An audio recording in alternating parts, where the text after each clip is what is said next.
Okay, God's morning mga kapatid. At ngayon pong oras at araw na ito. Ako, ngayon po ay May 21, araw po ng Thursday.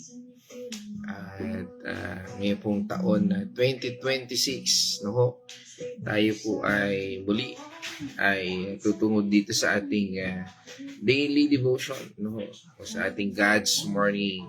At ngayon po ay tayo ay tutungo sa ating scripture for today, mula po sa Proverbs 29 verse 25. At ito po ay pamagatan nating the snare of fear, the safety of trust. At ngayon po sa araw na ito, sa ating pagpapatuloy ay nais kong basahin ang talata mula po sa ating scripture ngayon na Proverbs 29:25 sa Amplified Version. Muli, ang sabi po doon, ang talata ay ito po. The fear of man brings snare, but whoever trusts whoever trusts in and puts his confidence in the Lord will be exalted and saved. Okay, sa ating pong pagsisimula, tayo po ay manalangin. Ama namin Diyos na makapangyarihan, banal na Espiritu at aming Panginoon tagapagligtas, kami po ay nagpapasalamat, Lord, sa oras at araw na ito. At sa puntong ito, Lord, nais po namin, Panginoon, isuko ang lahat sa iyo, Lord, upang ikaw po ang aming makita, marinig, at ikaw po, Panginoon, ang sa amin ay magbigay ng aral at magbigay po ng lakas. At sa pamamagitan ng iyong banal na Espiritu na siyang tunay na guro, na siyang magtuturo sa amin, O Lord.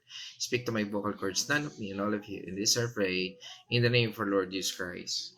Amen. Okay, dito po sa ating, sabi nga, pag-aaral na ito, ay, again, kung tayo po ay bago pa lang, good God morning sa ating lahat, and blessed day to all of us, At sabi nga, pagmulat pa lang po ng ating mga mata, sabi nga sa tuwing umaga, ay gumagawa na tayo ng mga desisyon, magpe-pray ba ako o hindi, yun pa lang, doon pa lang, maliit man o malaki, pero aminin natin, madalas ang pinakamalaking hadlang sa mga pinipili natin ay ang takot sa sasabihin o isipin ng ibang tao tungkol sa atin, At ito po yung isa sa mga hadlang sa buhay natin.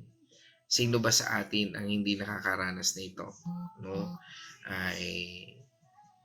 ay yan po ang ating tutunguhan, Minsan gusto natin gawin ng tama, at lalo na kung ito nakalulugod sa ating Panginoon Diyos. Pero bigla tayo minsan nag-aalinlangan at tila parang umaatras. At dyan po lumalabas ang isang katanungan, bakit? Na may malaking question mark. Bakit? Kasi natatakot tayong husgahan, kutsain, iwanan, o tanggihan ng iba. Isa sa sobrang kagustuhan nating maging okay sa paningin ng lahat, binabago pa nga natin minsan ang ating paninindigan. At pinipili, natin ang ating mga salita at inaayos ang ating kilos. Di po ba? Parang pagme-makeup lang yan, Pero sa mga katulad ko po, hindi man nagme-makeup, sa kung ano na lang, Pero parang ganun po yan, Kaya nga,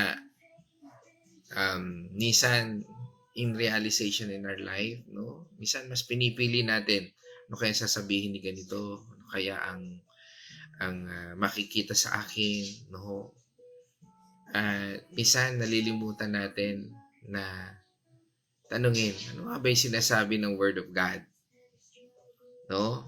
Minsan kasi, tumutungo tayo, paano natin mapapasaya ang iba o nagiging pleaser of man, At kalimitan, dahil ito sa mga kritisismo. At yan po yung ating iniiwasan. Ngayon po, pag-usapan po natin, ang mga bagay na ito. Nakalintulad ng binasa ng ating scripture for today, ito po ay nagpapatungkol sa mga bagay na ito. Okay. Ang aklat po ng Kawikaan o itong ating binasang talata ngayon sa Proverbs ay isinulat po ni Haring Solomon, no? Ang masasabi po nating pinakamatalinong tao na nabuhay sa kanyang panahon, no? At ito po ay hindi dahil sa kanyang sarili, at alam naman natin ng kwento na takot pa nga siya, kaya nga humingi po siya ng wisdom, at dahil po dyan pinatnubayan po siya ng banal na espiritu. Hindi lang po ito simpleng aklat ng payo. Ito po ay puno ng buhay na sabi nga ay na punong-puno ng karunungan. Kaya nga po ito ay isunulat niya para ituro sa bawat pinili ng ating Panginoon Diyos, no? Ang kung paano mamuhay ng tamang pamamaraan, no? Tamang pagdedesisyon, at higit sa lahat, kung sino talaga ang dapat nating igalang at pagkatiwalaan ng buong puso. Yan ba ay nasasalamin natin? Okay. Alam ba natin na ang Kawikaan ay bahagi po ng tinatawag na wisdom literature. No? Ang salitang Hebreo na ginamit dito para sa takot ay hindi lang po simpleng kaba, no? Kundi nangangahulugang sabi nga ay malalim na paggalang at pagpipitagan. Napakalalim po ng aking Tagalog. Yan po ay ibig sabihin po na kapag mataas ang respeto natin sa ating Panginoon Diyos, ay mas mababawasan po natin ang ating takot sa tao. No? Kahit ano pa man ang sabi nga ay ating kinaharap, basta sabi nga po ay nagpapakita lamang po ito sa atin na ng isang katotohanan na sabi nga ay sa ating buhay na kung minsan tayo po ay napakadaling mahulog sa bitag, no? Kapag sabi nga ay mas pinapahalagahan po natin ang opinyon ng ibang tao kaysa sa salita ng ating Panginoon Diyos. At dito rin po sa ating tinatalakay na ito po ay nagpapatungkol doon sa mensahe na ngayon sa buhay natin ngayon, no, sa panahon po natin, na kung saan napakadaling makita natin at marinig ang bawat komento, di ba? Isang post mo lang, makikita mo na napakabilis, no?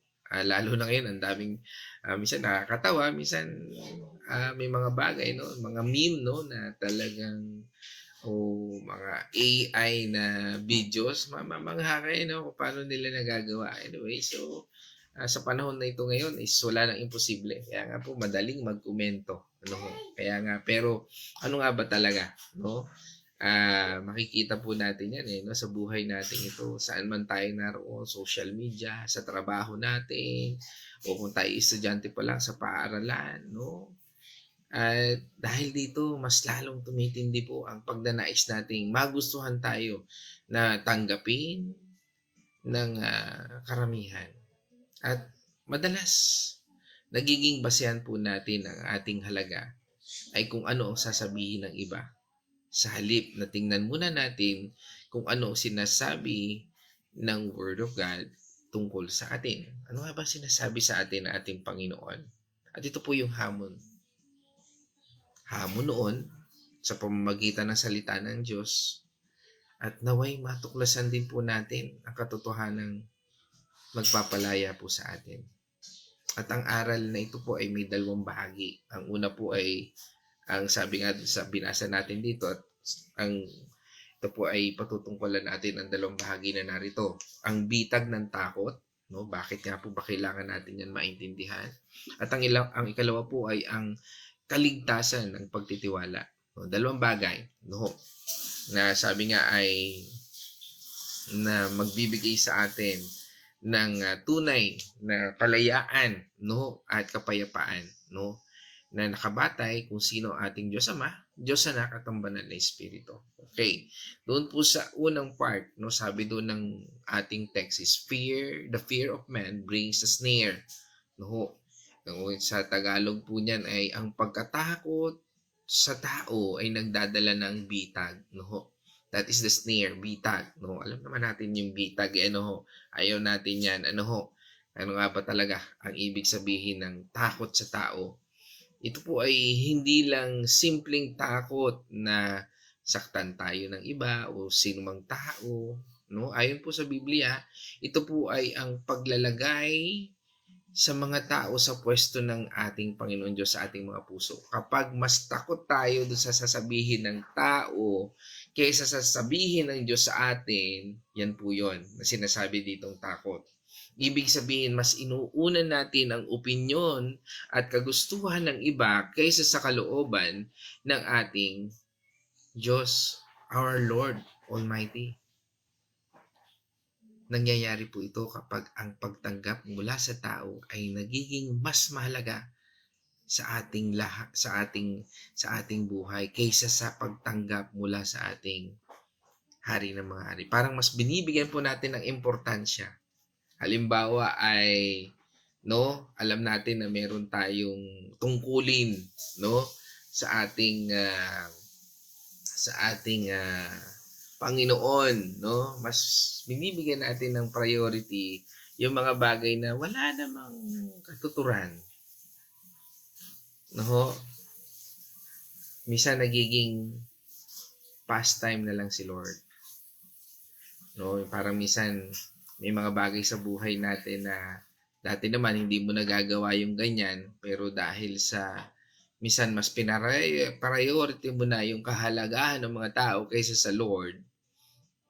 Yan po yon, the fear of the snare. Ito po ay tinatawag na bitag. Kaya nga po ginamit po dito yung salitang bitag. Bitag! Yan po yon. O patibong. Alam niyo ba kung ano ang katangian nito? Ito po ay ginawa para humuli at magkulong. Kaya kung minsan, be careful what you wish for. Minsan yung wini-wish mo minsan na ikaw ay eager na minsan ayaw ibigay sa iyo ng Panginoon. Tapos pipilitin mo lahat ng bagay para magkaroon ka lang. Yan po ay bitag. Kapag sabi nga pa, parang ganito lang po yan kapag nakatapa ka ng ganito, o kapag nakatapa ka rito, o doon sa bitag na yan, nakagapos ka na at mahirap nang makalaya. Parang, bakit nagkaganito ang buhay ko? Minsan nasisisi mo pa si Lord Bakit Lord hinayaan mo ko nito? Pero minsan hindi mo rin siya pinakikinggan kasi tanong, bago ka ba nagdesisyon? Pinakinggan mo ba? Tiningnan mo ba? Sinuri mo ba? Salita ng Panginoon Diyos?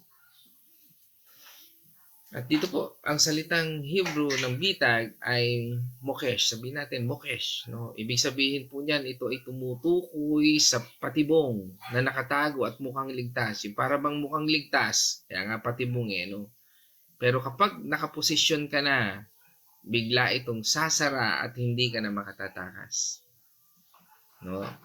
Ganon din po ang takot sa tao. Sa umpisa, akala mo ayos lang, pero unti-unti ka na nito ikukulong sa pangamba. Parang credit card, Sabi nga na, enjoy now. And then, sabi nga ay, enjoy now, and then, hindi pay later Talagang worry more. Parang ganun yan, yung credit card. Yeah. At katulad din yan ng mga possession na meron tayo na pinipilit natin na hindi naman, parang kumisan, di ba? Bibili ka lang ng kotse para iyabang mo, pero yung pala, mas may importante pang dapat mong paglaanan.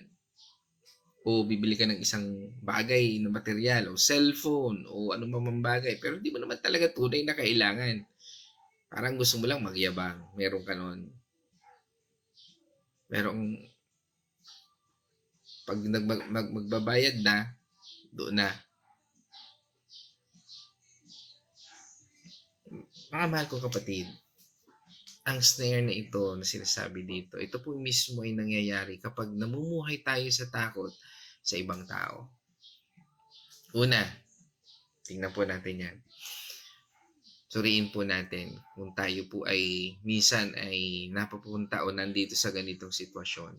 Ang una pong bahagi niyan ay kapag nagiging bilanggo tayo ng opinyon. Yung nawawalan po tayo ng kalayaang kumilos ng may paninindigan. Yung sa bawat takbang natin, laging nasa isip natin, ano kaya ang sasabihin nila? Yan, kapag nandyan po tayo, bilanggo po tayo niyan. That is the bitag o snare na sinasabi dito. Yung ibinibigay po natin, ang kalayaang ibinibigay sa atin no, ng ating sabi nga ay minsan ay hindi po natin yan makita at sabi nga ay yung hindi natin makita yung kalayaang ibinigay sa atin ng ating Panginoon Jesus. At kuminsan, nagiging kapalit lang ng pansamantalang pagtanggap ng tao. Kapag ang nauna po sa atin ay ang opinion ng tao o isasabihin ng ibang tao kaysa sa salita ng Panginoon Diyos, yan po yan. Ibig sabihin tayo, nagiging bilanggo tayo sa opinion ng iba. Ano ho? Kaya nga po, dapat po meron po tayong, alam natin na meron tayong conviction, meron po tayong word of God bago tayo pumunta ron. Alam natin na yan po ay talagang kalooban ng Panginoon Diyos. Ikalawa, no? Napipilitan po tayong gumawa ng mali, no? At dito makikita po natin, no? Minsan para makaiwas lang po tayo sa kahiyan o hindi matanggal sa isang samahan, tayo po ay tila napipilitang sumunod kahit mali ang gawain. O minsan nananahimik na lang. Hindi po ibig sabihin na hindi ka man naging pero nanahimik ka, alam mo yung tama. Kapatid, ito po yun. That is bitag, no, sa buhay natin. At katulad ng ating tinatalakay ngayon, yan po ang mga bagay sa buhay natin. Yung kahit alam nating labag sa kalooban ng Diyos, ay sige lang tayo. O minsan nananahimik lang tayo. O minsan tayo ay nako-compromise. Sige na nga, gawin na nga natin. Yan din po nangyari kay Pedro, hindi ba? Hindi po ba? Itinanggi niya ang ating Panginoong Hesus dahil mas natakot siya sa mga tao sa paligid kaysa tumingin siya sa kanyang master, sa ating Panginoong Kristo. Diba? Doon po sa Matthew 26 verse 74, pag tiningnan po natin doon, sabi nga doon, sumagot si Pedro, mamatay man ako, talagang hindi ko nakikilala ang taong iyan. And letter, di ba, bago yan, sabi niya, Lord, hindi mangyayari yan sa'yo. Di ba? Hindi ako papayag. Hindi ka pwedeng madakip. Subalit nung nandun na, doon sa Matthew 26:74, sinabi niya, mamatay man ako. Talagang hindi ko nakikilala ang taong iyan. Parang sa buhay natin, sa ministeryo natin minsan. Lord, maglilingkod ako sa iyo. Pero second priority mo lang pala siya. O hindi ka naman talaga, parang minsan, nagiging trabaho na lang o pagkilos ay kaya ko naman niyang gawin. Basta okay na lang. No? Sabi nga, kung gusto mo maging best sa ating Panginoon, maglaan ka ng oras. Maglaan ka ng panahon. Hindi pwedeng punuin ka lang ng Diyos kasi ginawa na yun ng Panginoon. At kalimitan sa isang tao kung bakit siya nagkukulang, because the lack of wisdom from the Lord. The lack of the presence of the Lord sa kanyang ministeryo, sa kanyang buhay. Kaya makikita mo yan, masasalamin mo yan. At kalimitan dyan sa mga tao yan, puro introduction lang, walang consistency. Kaya nga mahal kong kapatid sa Panginoon, lalo na yung mga lingkod ng Panginoon Diyos. O tayo na nagmiministeryo, tayo na tinawag ng ating Panginoon Diyos upang magpakalat ng salita ng Panginoon Diyos. Huwag po nating gawing parang cinema ang ministeryo na meron tayo. Again, ang audience po natin ay hindi ang tao, kundi ang Diyos.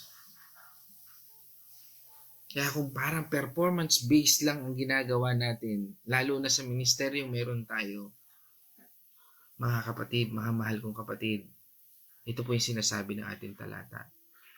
Bitag po yan. Dahil ang gusto ng Panginoon ay ang taos-puso na paglilingkod. Ito po ay babala sa ating lahat. Kaya nga, na-realize ni Pedro, di ba? Paano pa na-realize ni Pedro? Nung tumilaok na ang manok. Di ba? Sabi ng Panginoon, 3 beses mo ko itatatwa. At doon sa huli, sinabi niya doon, di ba? Sa Matthew 26:24, sumagot siya, mamatay man ako, talagang hindi ko nakakilala ang taong yan. At pagkasabi niyang yon, kung ano yung sinabi ng Panginoon, at yan, ay tumilaok ang manok.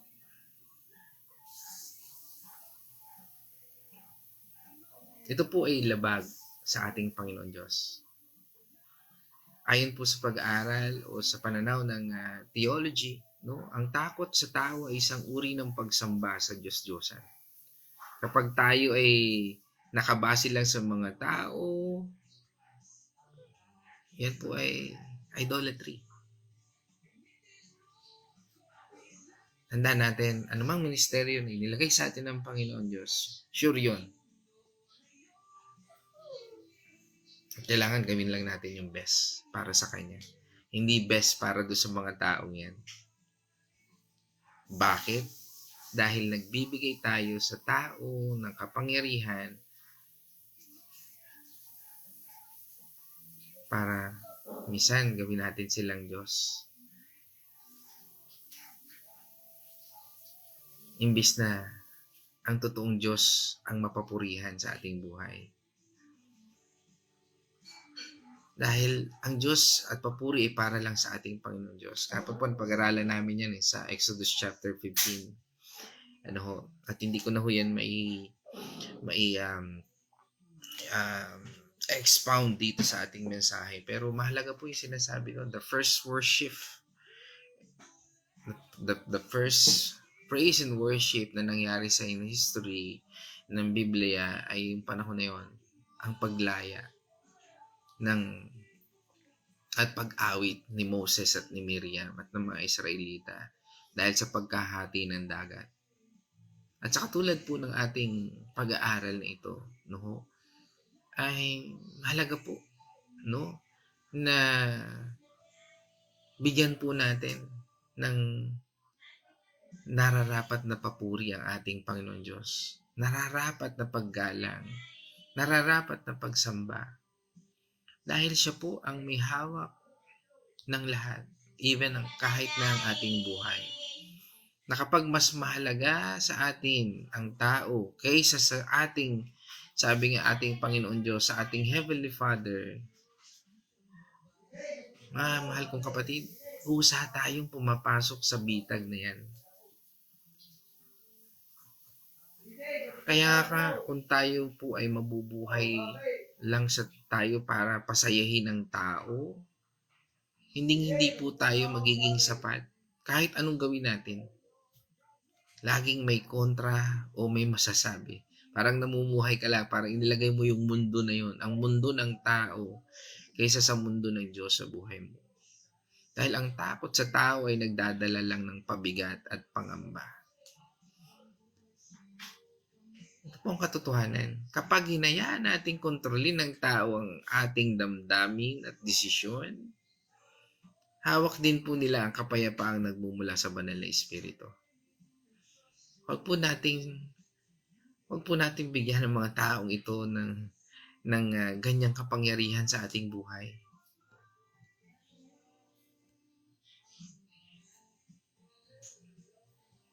Part 2 na tayo. Sabi dun sa sumunod na talata, but whoever trusts in and puts his confidence in the Lord will be exalted and saved. Sabi nga doon sa Tagalog, ngunit sino mang nagtitiwala at naglalagay ng kanyang pag-asa sa Panginoon Diyos ay itataas at magiging ligtas. Yan naman po yung magandang balita, yung kasunod ng ating talata. No? Ito po yung solusyon para sa ating lahat. Na kung ang takot ay bitag, ang pagtitiwala naman sa ating Panginoon Diyos ay ang kaligtasan at magiging matibay nating kanlungan. No? Ano nga ba ang tunay na kahulugan ng pagtitiwala? Sa Hebrew word, ito po ay sabi nga ay batak, no? Ibig sabihin po niyan ay sabi nga ay sumandal ng buo o maging walang kaba, parang ganun ba yan? At nagtitiwalang lubos na parang payapang nakahiga, no? Sa dibdib ng ating magulang, no? Lalo na sa ating ina, di ba? Yung bata, kapag nandyan yung magulang, makikita mo, no?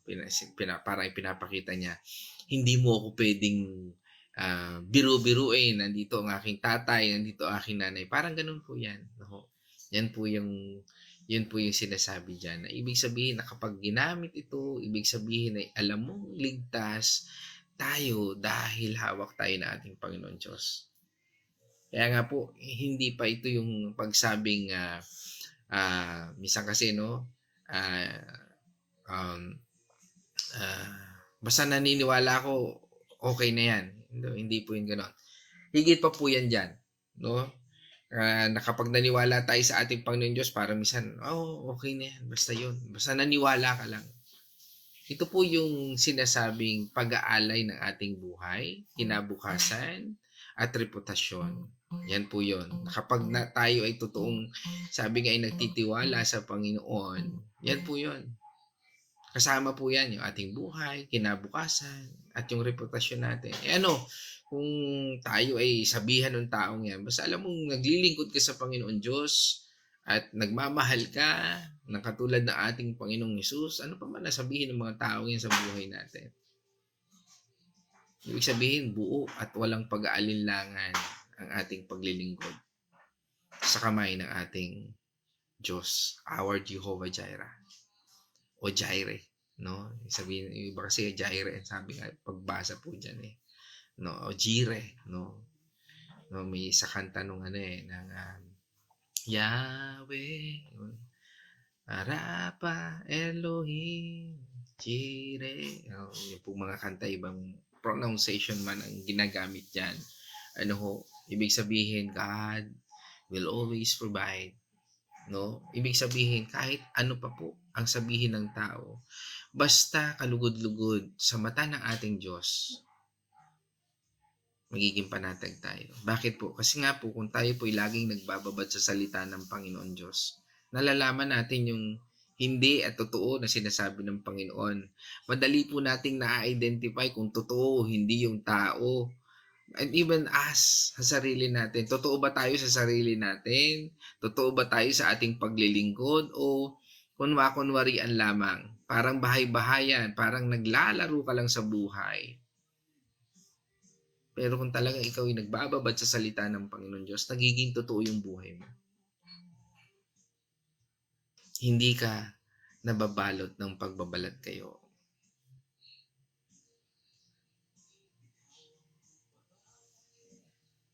At dito, kinikilala natin ang Diyos o ating God Almighty ay hindi nagbabago. At makikilala rin po natin siya na siya lang ang tunay na makapangyarihan. Kaya nga po, ayon sa mga pag-aaral, nakabase po ito sa ating relasyon sa ating Panginoong Hesus. Kaya nga po, meron tayong personal relationship sa Kanya. Tanong, nakabase ba tayo sa ating kinabibilangang iglesia o meron ka talagang personal na relationship sa ating Panginoon Diyos? Pastor, hindi na siguro kailangan ng church kasi may personal relationship naman ako sa ating Panginoong Hesus. Sandali. Mukhang taliwas yan. Bakit? Kasi ang sinasabi ng Biblia ay we are the body of Christ. Ibig sabihin, 2 or 3 are gathered in one, gathered in His name, no? Tayo iglesia ng Panginoon Diyos. Hindi mo pwedeng ilayo ang sarili mo sa iglesia. Pero dapat tama iglesia, hindi kulto. Ibig sabihin, dapat mayroon talagang personal relationship. Ang iglesia po o in church ay siyang makatutulong sa iyo sa paglago sa Panginoon. Kaya nga po kung ang inyong iglesia ay walang pagtatalaga ng pag-aaral ng salita ng Panginoon Diyos, sorry to say, kulto po yan.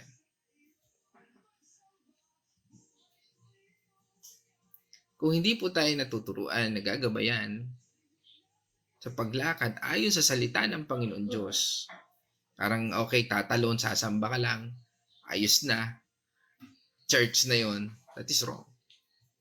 Ito po yung nakabase sa salita ng Panginoon Diyos.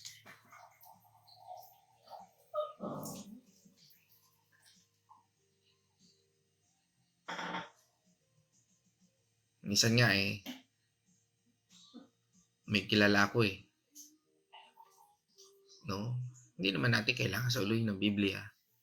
Pero, naging pastor ka, pero hindi ka naman nagbabasa ng Biblia, o hindi mo naman talaga pinag-aaralan ng Biblia,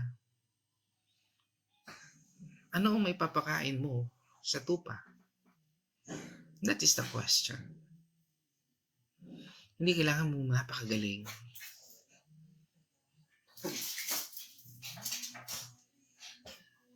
Pero you cannot, sabi nga, hindi ka pwedeng sabihin na, kaya nga minsan be careful no? Pag sinabi nilang pastor yan, tingnan mo muna, paano siya naging pastor? Mayroon bang tupa? Meron ba siyang inaalagaan? At nag-aalaga ba siya? Kaya nga, mahal kong kapatid sa Panginoon, dapat maging malinaw sa atin ang isang pundasyon. Maganda maging pastor lahat. Pero ang tanong, nakabase ba talaga ito sa Biblia? O talagang sinasabi ba natin na totoo ba siya ang lingkod ng Panginoon Diyos? Kaya may mga makikita tayo sa ating paligid, lalo na ngayon sa social media, makikita natin may pagluhod-luhod pa, may mga kung ano-ano pa. Pero yun ba ay nakikita sa kanyang bunga? Ang bunga ba ng Espiritu ng ating Panginoon Diyos ay nasa Kanya? Kinalulugdan ba siya ng Panginoon Diyos? At nananahan ba sa Kanya ang pagpapala ng ating Panginoon Diyos? Kaya nga, mahal kong kapatid, ito po yung nakabase sa ating relasyon sa ating Panginoon Diyos. Bilang mga follower of Christ, alam natin na lahat ng tumanggap sa ating Panginoong Kristo ay ligtas. Yes, given. Hindi dahil sa ating gawa, kundi dahil lamang sa biyaya ng ating Panginoong Kristo. Pero hindi po ibig sabihin yan, mga mahal kong kapatid sa Panginoon, na magiging tamad na tayo sa pagtatalaga, lalo na sa salita ng Panginoon Diyos. Dahil marami po ang nadadaya, marami po ang nalilinlang dahil sa katamaran ng pagbabasa ng Biblia o pag-attend ng Bible study. Kaya nga po meron tayong Bible study. Bakit? Kasi yung hindi mo naiintindihan mag-isa habang nagbabasa ka, lalabas at lalabas yan sa mga Bible study.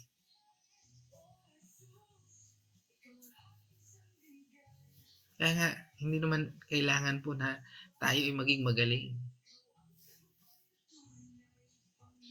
Kaya minsan, stop, being a pleaser of man. Dahil nasa atin po ang pagtanggap mula sa ating Diyos sa pamamagitan ng ating Panginoong Kristo at sa pamamagitan at paggabay ng Banal na Espiritu. Na nung tinanggap natin ang ating Panginoong Diyos, nananahan na po sa atin yan. At siya po ay nagpapatotoo. Diba sabi nga doon sa John 1 verse 12, subalit ang lahat ng tumanggap at sumampalataya sa Kanya ay binigyan niya ng karapatang maging anak ng Diyos. Pero paano natin malalaman ang ating karapatan kung hindi tayo nagbabasa ng Biblia? Mga mahal kong kapatid sa ating Panginoon, ikaw at ako ay anak ng buhay na Diyos. At sapat iyon. Pero hindi po dapat tayo maging complacent. Mahalaga ho ang pag-aaral ng salita ng Panginoon Diyos na magbibigay po sa atin ng karunungan. Kaya nga po, yan po ay dahil sa bawat salita ng Panginoon Diyos, nandyan po yung pangako. At kung ang bawat pangakong ito, sabi nga, ang ating Panginoon Diyos, nakatali mismo siya sa kanyang sariling salita. Di ba? Sabi nga, hindi kanya iiwan, pababayaan. Kahit na ikaw ay tamad. Kahit na ikaw ay makasalanan. Kahit na ikaw ay hindi kanya iiwan, pababayaan. Pero ang tanong, alam mo ba ito? Kasi kung nagbasa ka ng Biblia, umattend ka ng Bible study, malalaman mo ito. Dahil isa yan sa mga pangako ng Diyos. At dito po sa pangako ng ating Panginoon Diyos at sa ating tinatalakay ngayon, may dalawang makapangyarihang pangako po dito na nakadugtong sa ating tinatalakay nito. Ito po yung pagtitiwala sa ating Panginoon Diyos, sa ating Adonai, para sa ating lahat. Una, tayo po ay safe at ligtas. Na kapag tayong lahat ay nagtiwala sa ating Panginoon Diyos, ligtas tayo mula sa pangamba, ligtas tayo mula sa opinyon ng tao, at ligtas tayo mula sa kasalanan. Dahil ginagabayan tayo ng Banal na Espiritu. Nananahan po sa atin ang Banal na Espiritu. Na kapag matatag tayong lahat sa ating Panginoon Diyos, sa ating paniniwala sa ating Panginoon Diyos, no? He is the Rock of Ages. Kahit anong salita o paninirang puri ang dumating, hindi po tayo matitinag. Kasi nga po, siya nga po yung ating Rock of Ages. Siya po yung ating bato. Ating pundasyon. Diba yung bahay na maayos ang pundasyon, kahit ano pang yanig dyan, no? Kung alam mong matibay ang pundasyon mo, hindi ka matatakot. Bakit? Dahil ang pundasyon natin ay hindi sa tao, kundi sa hindi natitinag na pundasyon. Ano po yon? Our Lord God Almighty. Yan po yun. Kung ang ating pundasyon ay mula sa salita ng Panginoon Diyos, yan po magsisilbing lakas sa atin. Sabi nga sa atin ng Proverbs 18 verse 10, ang pangalan ni Yahweh ay matibay na tore. Ang matuwid ay tumatakbo roon at ligtas. Yan po yung pangako ng ating Panginoon Diyos. And we are safe kung tayo po ay nananahan sa salita ng Panginoon Diyos imbes na sa mga tao na ating kinatatakutan minsan.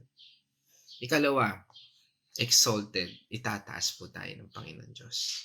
Hindi po tayo ang sarili nagtataas. Minsan, sariling bangko natin ay tinataas natin. Ako po kasi, ganito po ako, ganyan po ako.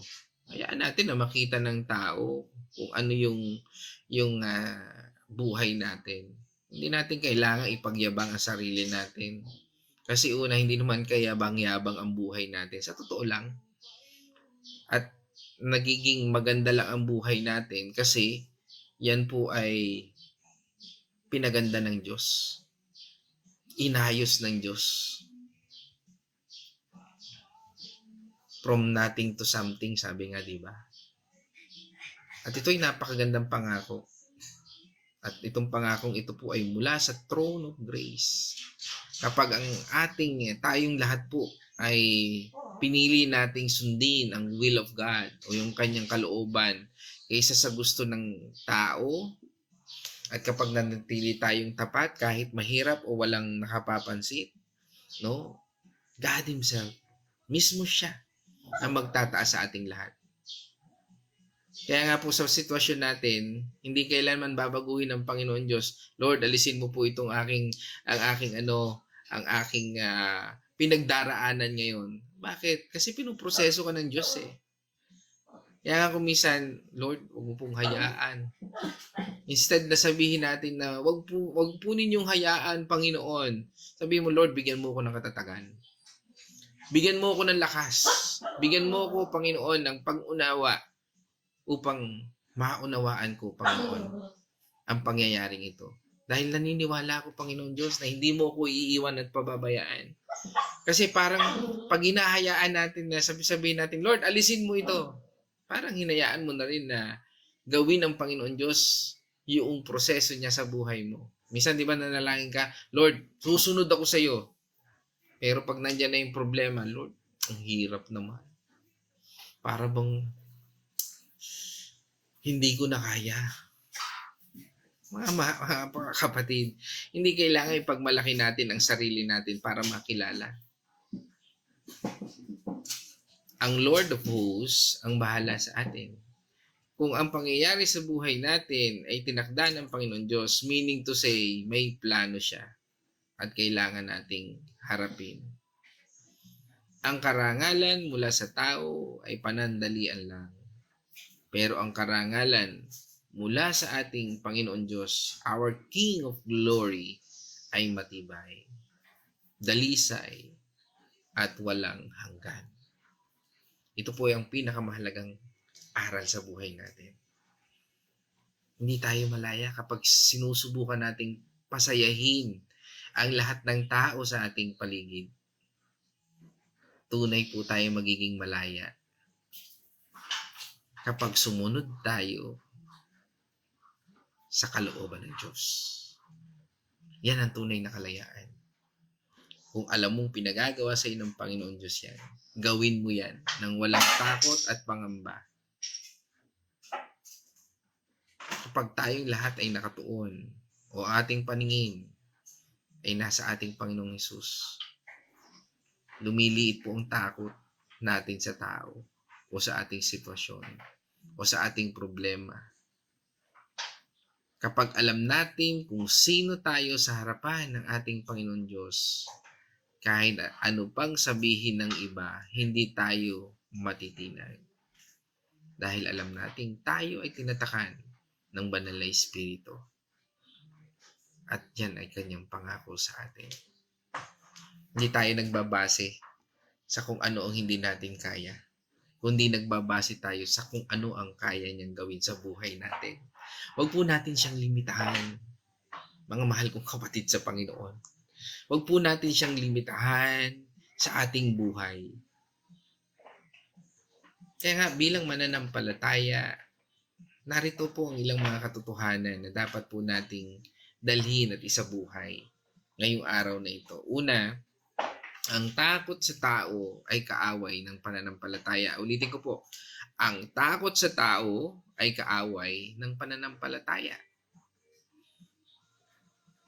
Dahil ang takot po sa tao ay pagtitiwala.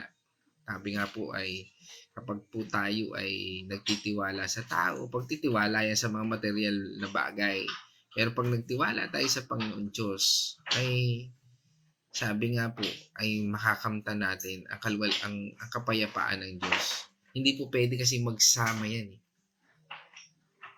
Kung ang opinyon ng iba ay sobrang halaga pa rin sa ating lahat, ibig sabihin, hindi sapat ang Word of God sa buhay natin. Kaya nga po, nagbabala ang Biblia na ang taong hati ang isip ay hindi matatag sa harapan ng Diyos. Ulitin ko po, sabi ng Biblia, ang taong hati ang isip ay hindi matatag sa harapan ng Diyos. Kaya nga ano pa man ang ating sabihin, ano pa man yung gawin natin, mas alam ng Diyos kung totoo yan o hindi. Minsan kasi, sa buhay natin, para nagpe-perform lang tayo. Lalo na, no? May mga sabihin natin parang, ay, naku, puspos na puspos ang pastor na yan. Pero minsan, performing lang pala yon. Kasi, mismo ang Panginoon Diyos, nakikita niya. Kaya nga, hindi ka pwede mag-perform sa harapan ng Panginoon Diyos. Na parang sabihin natin ay, ang gusto ng Panginoon Diyos, yung totoo. Yung totoong ikaw. At ito po ihamon sa ating lahat. Sabi nga sa atin, di ba, ng James 1 verse 8, ang taong nagdadalawang isip ay hindi matatag sa lahat ng kanyang ginagawa. Kapag double-minded ka, wala po yan. Yung para bang, lulubog lilitaw. Ikalawa, Lord Jesus Christ, ang ating perfectong halimbawa. Wala nang iba. Gawin nating halimbawa si Lord Jesus Christ. Hindi ang ibang tao. Masama po ba na gawin nating halimbawa isang tao? Hindi. Pero dapat ang naitataas ay ang Diyos sa buhay niya. For example, sa buhay ni Pablo. No? Sa buhay ni Pablo, nabe-bless ka sa kanyang buhay dahil sa ginawa ng Diyos sa kanya. Alam natin na siya is from persecutionist, na naging lingkod ng ating Panginoon Diyos at siyang sabi nga ay nagpakilala at naging sabi nga ay representative ng mga Gentiles para tayo ay masasabi natin tayo ngayon bilang mga hindi naman tayo mga Hudyo o hindi naman tayo mga taga-Israelita, no, ay tayo po ay nakalalapit sa ating Panginoon Diyos at tinanggap ang biyaya na nagmumula sa Panginoon, ang biyaya ng kaligtasan. Tingnan po natin ang lahat o sa ating buhay ang ating Redeemer, ang ating Panginoon Diyos. Dahil marami pong sumasalungat, humuhusga at tumatanggi sa Kanya, sa ating Panginoong Hesus. Pero kahit kailan, hindi binago ng ating Panginoong Hesus ang Kanyang mensahe o direksyon para lang pasayahin sila o pasayahin ang mga tao. Alam niya kung sino siya at kung sino ang Diyos Ama. Ganon din dapat tayo. Alam natin na tinawag tayo ng Panginoon Diyos at huwag tayo magbase sa ating circumstances. Wala nito, wala noon, kukunti lamang. Ang dami nating scapegoat. Pero hindi po yan ang basihan. Ang basihan ay kung tagang ikaw ay tinawag ng Diyos para dyan. At katulad sa pangyayaring ito, ano po nangyari doon? No? Itinaas yan ng ating Panginoon Diyos. Binigyan ng paggalang na higit pa sa lahat ng pangalan. At ngayon, tayong lahat ay lumuluhod sa harapan ng ating Panginoon Jesucristo. Diba? Sabi nga doon sa Philippians 2 verse 9 hanggang 11, kaya naman dinakila siya ng Diyos hanggang sa pinakamataas na dako at binigyan siya ng pangalang higit sa lahat ng pangalan, upang sa pangalan ni Jesus ay lumuhod ang lahat ng nilalang sa langit, sa lupa, at sa ilalim ng lupa.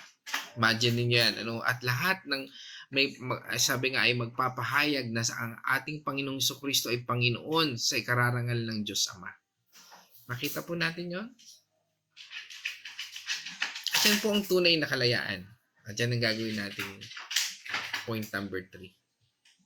Dahil ang tunay na kalayaan ay nasa pagtitiwala sa ating Panginoon Diyos. The great I am. O sinasabi nating Yahweh. Simula ngayon, kaya nga mga kapatid, baguhin na natin ang lahat ng ating pananaw. Sa tuwing ang ating lahat ay tayo po ay nakakaramdam ay ng takot, no? O yung sasabihin ng iba, sabihin po natin na magbuong tapang. O isipin natin, mahalaga ba ito kay Lord? Kung nakalulugod ito sa Kanya, at ito'y ayon sa banal na sa scriptures o sa salita ng ating Panginoon Diyos. Kaya nga po mahalaga yung pag-aaral ng salita ng Panginoon Diyos.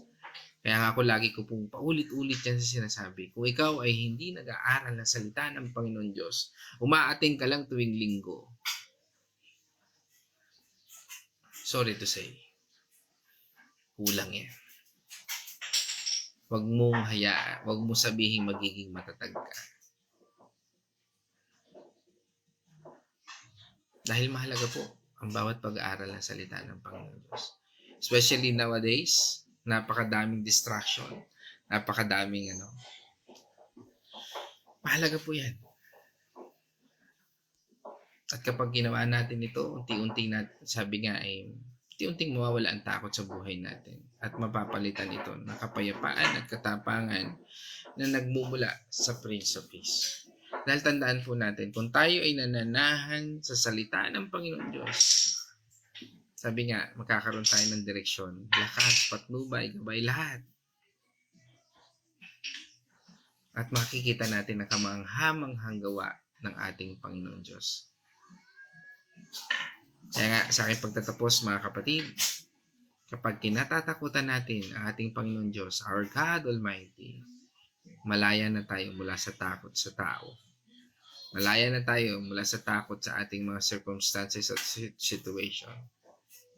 Kaya nga mga kapatid, tumayo tayong matatag dahil ang ating pagkilala ay nagmumula sa ating buhay na Diyos. At yun ay sapat. Sapat iyon sa ating lahat. Mga kapatid, dyan po ako magtatapos at ngayon naman, no? Bago tayo manalangin at mag-closing prayer, no? Ngayon po kasi ay injured ang aking partner, no? At siya po ay bed rest, no? Kaya hindi po natin siya makakasama ng ilang araw, siguro mga 2 months, ano, according to, um, pero baka naman males pa yon, no? According to sa kanyang physician, sa kanyang doktor. Pero ganun pa man, purihin natin Panginoon Diyos at ako po ay nagpapasalamat sa ating lahat, no? Sa ating pagtunghay, ano, sa ating daily devotion. At ngayon naman tayo po idadako sa ating pag appreciate din natin sa mga taong nagpupuyat, sabi nga ay umaattend, no, dito sa ating God's Morning. At sabi nga ay ito po ay from Tiloric Church, no, from the church ng Tiloric, no. Yan, kasama natin si Sister Alma Valenzuela Tatel, buong buo ang pangalan, yan, kasi minsan nalilito ko napapaisip pa ako no, yung ano ba yon, basta yon. Kasi minsan iba yung pangalan doon sa totoong, ito pala yung pangalan ni Sister Alma Tatel, no? Yan, isang kagalakan sa inyo po, dyan sa inyong church, sa pangunguna ni Pastor Eds Rona, no? From Tiloric Church, no? Isang kagalakan po na makasama namin kayo dito sa ating God's Morning. At yan, sa buong Tiloric Church dyan sa Pila, Laguna. Yan, isang mapagpalang umaga po. At yan, nakasama po natin sila ngayong araw na ito. Yan, at magbati naman natin sa ating kapatid dyan sa Villa Escudero, sa Patual family. No, kasama po natin ang pamilya po. Yan, sa pamumuno po ni Nay Winnie dyan sa Villa Escudero. Isang mapagpalang umaga po sa inyong lahat. Yan, at pagbati na rin natin diyan sa kay Sister Lisel, no, at Dalangin family, yan dyan sa Villa Escudero. At syempre yan, habang tayo ay nag-God's Morning, kasama rin natin ang aking asawa, si Benny Mandigma, no, kahit siya ay naka-bed rest, no. Yan, nasa kwarto po kasi siya, no. At kasama rin po natin ngayon ang mula po sa Bayan ng Liliw, kasama po natin ang Arosena family, yan sa pamumuno ni Nay Edna Arosena. Isang mapagpalang umaga po sa inyo diyan sa Bayan ng Liliw. Yan, at pagbati sa inyong buong pamilya. Yan, at kasama rin po natin ang Nonoso family, yan sa pamumuno ni Ate Nela Nonoso. Isang mapagpalang umaga po sa inyo. Yan, at pagbati nga ni Wenny, no, sa atin. God's morning everyone. Yan, purihin ng Diyos. Yan. At pagbati natin sa pamilya ng Preyo, yan, kay Brother Rafael, no. God's morning sa iyo, bro. Yan, at sa iyong buong pamilya.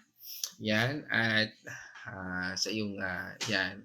At ito, yan, iba rin ang pangalan nito. Honey Dipog, pero yan ay kapatid po natin si Cindy Mercado. Ano, bakit pa pinabago ang mga pangalan, no? Okay naman na, pero bakit Honey Dipog? Ang layo, no? Pero ganun pa man, God's morning sa iyo, Ate Cindy, dyan sa Pampanga. Yan.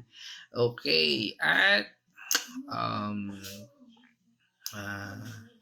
sama rin po natin ngayon, yan, from Osamis City, kasama po natin ang Pamilya C, yan sa pangunguna ni Doktora Julia C, no? Pagbati rin natin dyan kila Sir Dodong, kay Johan, Kerwin, at kay Jansen. Sa mapagpalang umaga po sa inyo dyan, Doktora Julia. Yan. Yan, kasama rin natin ang ating kumare, yan, si Kumaring Carmeline Tanyo. At syempre, nandyan din sa ating si Paring Arthur, pagbatiin natin sa Azucena Tanyo family at sa kanilang anak na si Julene and kay Pao. Yan, isang mapagpalang umaga sa inyo.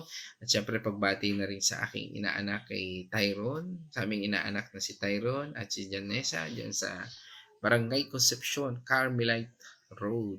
Yan, isang mapagpalang umaga po. At ngayon kasama rin po natin ang aking kapatid from Santa Rosa, Laguna. Yan, pagbati natin kay Caroline Mercado, at syempre pagbati ko rin sa aking anak dyan, kay Casey Mercado, at syempre aking anak sa Batangas, si Ralph, Kyle, nasa kanyang dorm ngayon. At syempre pagbati ko rin sa aking mga pamangkin, yan, kay Princess, kay Shai, kay Jello, kay CJ, at syempre ngayon nandito si Sian, ayan, kasama natin dito ngayon, nandito siya sa bahay. At pagbati rin natin, sa ating kapatid dyan sa Makati City, kasama po natin sa Rianzares family, yan, sa pangunguna ni Sister Babes, at pagbati rin natin sa iyong pamilya mula sa Bulacan, Santa Maria, sa Vasquez family, At pagbati rin natin sa ating kapatid na mula po sa ating dyan sa Dolores, Quezon, kasama po natin si Tatay Victor Dalangin. Sa mapagpalang umaga po tayo, Victor, at sa inyong may bahay kay Nanay TC Dalangin, isang mapagpalang umaga po yan. At kasama rin natin from Bulacan, Chaong, Quezon, kasama natin si Kuya Chris Artiliaga, yan, at pagbati natin sa ating mga kapatid dyan sa Bulacan, kay Nay Marta, Nay Gori, Nay Lina, sino pa ba? Kay Yasel, kay Inigo, yan, isang mapagpalang umaga po dyan sa ating mga kapatid dyan sa Bulacan, Chaong. At pagbati rin po natin, sama rin natin yan si Pastor Edge, ng Telluric Church, ay nakita ulit natin. Yan. Blessed morning din po sa inyo, Pastor Edge. Yan. At yan, nabati ko na rin ito si Nay Marta. Yan. At sino pa? Yan. Tungo naman tayo sa Barangay Santo Niño. Kasama po natin si Nay Josephine Maranan. Yan, isang mapagpalang umaga po, Nay Josephine. Sabi nga dito ng aking kapatid, ni Caroline, minsan masyado tayong concerned sa sasabihin ng ibang tao kaya natatakot tayong gawin ang tama. Pero pinapaalala ng verse na hindi dapat tao ang maging basihan ng confidence natin, kundi si God. Amen. Kapag nagtiwala tayo sa Kanya, may peace at lakas tayong harapin ang anumang opinion o judgment ng iba. Mas importante ang approval ni Lord kaysa sa approval ng mundo. God bless everyone. Okay, tama. Amen. Praise God sa ating kapatid. Ito naman, sabi ni Sister Babes, magtiwala tayo sa Panginoon at ibibigay niya ang kaginhawahan. At ito rin ang paraan para gamitin tayo ng Panginoon para ma-share ang blessing na nakakamit natin mula sa ating Diyos. Ang pagtulong ay di ibig sabihin ay kayabangan o ikaw ang itataas, dahil una lang laging dapat itaas ang ating Panginoon. Amen. Lahat ng meron tayo ay sa ating Panginoon. Lahat ng meron tayo ay lagi, dahil dumating tayo sa mundo na tayo ay walang dala at hubad. Ayan. Ang pagtulong ay dapat ay may pagpakumbaba at pakiramdam sa mga taong nangangailangan. Praise the Lord. Okay. Amen tayo dyan. Pero sabi nga po ay dapat meron pong conviction mula sa Lord, Hindi ho yan parang pattern. Hindi po yan ganoon, Kasi dapat hindi po natin dapat gawing pattern yun. Kundi dapat lagi po nating tatandaan. Dapat, alam mo, pinagagawa sa ng Diyos yan. Yan po yun. Okay.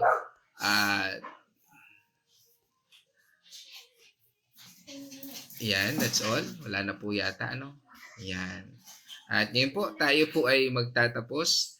At tayo po ay napagpala ng ating Panginoon Diyos. At sa atin pong patuloy na pagtalakay, ay sabi nga ay nawa tayo po ay patuloy na gabayan ng ating Panginoon Diyos. Kaya nga po sabi sa atin ng Proverbs 29:25, the snare of fear, the safety of trust. Kaya nga po, mahalaga po na dapat natin tingnan. Yan ba ay bitag o confidence? na may conviction mula sa ating Panginoon. Yan po tayo magtatapos mga mahal kong kapatid sa Panginoon. At always stay na tayo po ay patuloy na gabayan at ayon sa kalooban at sa purpose ng Lord sa ating buhay. Yan tayo po ay magtatapos at tayo po ay manalangin. O manaming Diyos na makapangyarihan, salamat po sa araw at oras nito. Kami po ay patuloy na lumalapit sa iyong kabutihan at sa iyong patuloy na pagkakaloob sa amin ng lakas at patnubay. Kami po ay nagpapasalamat na sa yugtong ito, kami po Panginoon ay patuloy Panginoon na nakapagpapatuloy sa pag-aaral ng iyong salita. Sa iyong gabay at iyong patnubay, O Lord, ang dalangin lamang po namin, Panginoon, ay bigyan mo kami ng lakas at patuloy na conviction na nagmumula sa iyo. Alisin mo ang anumang takot sa aming buhay at ang iyong presensya ang magbigay sa amin ng lakas. O Lord, salamat, Panginoon, sa kagalingan, sa lahat ng may karamdaman, O Lord, sa mga oras na ito, O Lord, at patuloy na dalangin namin ang patuloy mong na mayamang biyaya sa buhay namin. Lord, ikaw po ang mag-provide. At Lord, dalangin lang din po namin, Panginoon, ay hindi po kami ang maitaas, kundi ikaw lamang sa aming buhay. Kaya nga, Panginoon, sa lahat ng ito, sa iyo po ang papuri, pasalamat at pagsamba. At ito lamang po ay aming dalangin sa pangalan ng aming Panginoon at tagapagligtas na Jesu Cristo. In Jesus' name, amen and amen. Mga kapatid, let us shout the shout of victory. Christ has died. Christ has risen. Christ will come again, and together we are for Christ. Again, God's morning, everyone.